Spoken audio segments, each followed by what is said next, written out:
স্বাভাবিকভাবেই বিএনপির সঙ্গে মালয়েশিয়ার একটি ঐতিহাসিক সম্পর্ক রয়েছে এবং সেই ধারাবাহিকতার বহিঃপ্রকাশই আমরা দেখছি বিএনপি সরকার রাষ্ট্র পরিচালনার দায়িত্বে আসার পর মাননীয় প্রধানমন্ত্রী নির্বাচনে বিজয়ী হওয়ার অল্প কিছুদিনের মধ্যেই বিদেশ সফর শুরু করেছেন এই মালয়েশিয়া থেকে।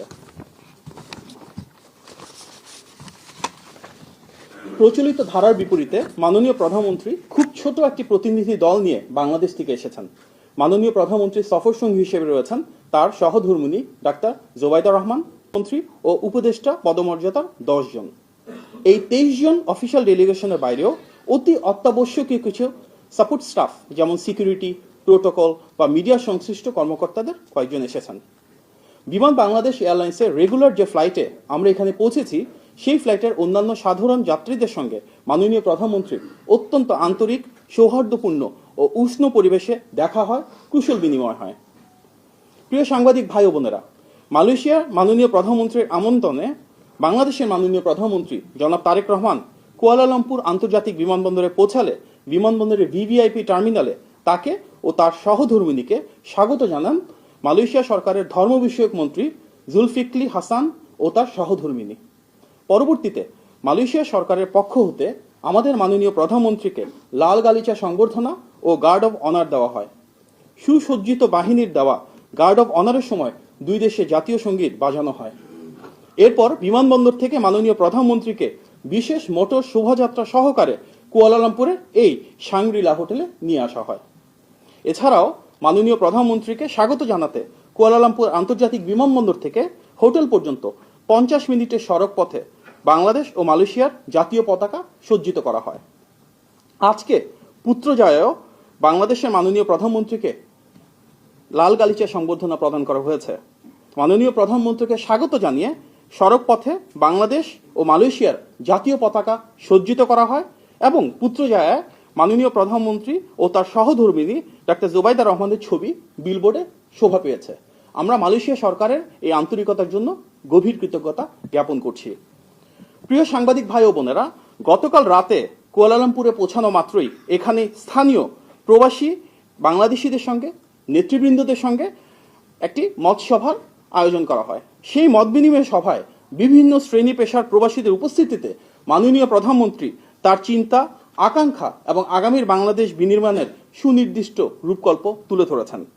উষ্ণ ও আন্তরিক সে আলাপচারিতায় আগামীর বাংলাদেশ গড়ার দৃঢ় প্রত্যয় গড়ে উঠেছে, যা আমরা নির্বাচনী ইশতেহারে প্রতিফলন দেখেছি।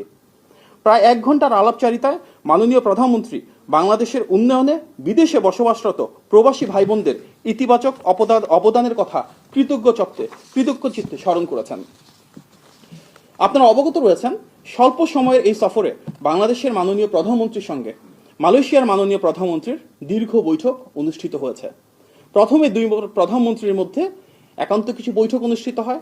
এরপর সীমিত পরিসরে অনুষ্ঠিত বৈঠকে খোলামেলা আলোচনায় দুই দেশের দ্বিপাক্ষিক সম্পর্কের অত্যন্ত গুরুত্বপূর্ণ বিষয় উঠে আসে। পরবর্তীতে ডেলিগেশন পর্যায়ে বাংলাদেশ থেকে আগত সম্পূর্ণ ডেলিগেশনের সাথে উভয় পক্ষের প্রতিনিধিদেরকে নিয়ে একটি বৃহত্তর পরিসরে সৌহার্দ্যমূলক আলোচনা অনুষ্ঠিত হয়েছে। মালয়েশিয়ার প্রধানমন্ত্রীর আমন্ত্রণে বাংলাদেশের মাননীয় প্রধানমন্ত্রীর নেতৃত্বে যে ডেলিগেশন সেখানে মধ্যাহ্নভোজে অংশগ্রহণ করে। পরবর্তীতে মালয়েশিয়ার মহামান্য রাজা সুলতান ইব্রাহিম সুলতান ইস্কান্দারের সঙ্গে মাননীয় প্রধানমন্ত্রীর সাক্ষাৎ অনুষ্ঠিত হয় এবং সেখানেও দ্বিপাক্ষিক সম্পর্কের বিভিন্ন গুরুত্বপূর্ণ বিষয় উঠে আসে।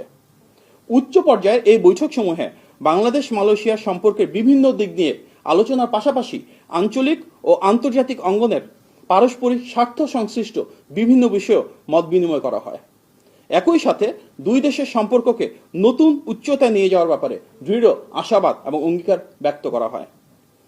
প্রিয় সাংবাদিক ভাই ও বোনেরা, এবারের ঐতিহাসিক সফরে বাংলাদেশ এবং মালয়েশিয়ার মধ্যে অনেকগুলো গুরুত্বপূর্ণ খাত নিয়ে আলোচনা হয়েছে। খাতগুলো হলো রাজনৈতিক সহযোগিতা, বাণিজ্য ও বিনিয়োগের সম্প্রসারণ, হালাল শিল্প, ডিজিটাল অর্থনীতি, এআই এবং সেমিকন্ডাক্টর খাত, বাংলাদেশ থেকে মালয়েশিয়ায় কর্মী নিয়োগ এবং তাদের কল্যাণে সহযোগিতা, শিক্ষা ও পর্যটন খাতে সহযোগিতা, জ্বালানি খাত, প্রতিরক্ষা, নিরাপত্তা এবং আঞ্চলিক ও বহুপাক্ষিক সহায়তা সম্প্রসারণ। উল্লেখ্য, সর্বমোট 9টি বিষয়ে পারস্পরিক সহযোগিতা বৃদ্ধির লক্ষ্যে দুই দেশের সম্মতিতে 33টি পয়েন্টের একটি যৌথ বিবৃতি ইতিমধ্যে ইস্যু করা হয়েছে।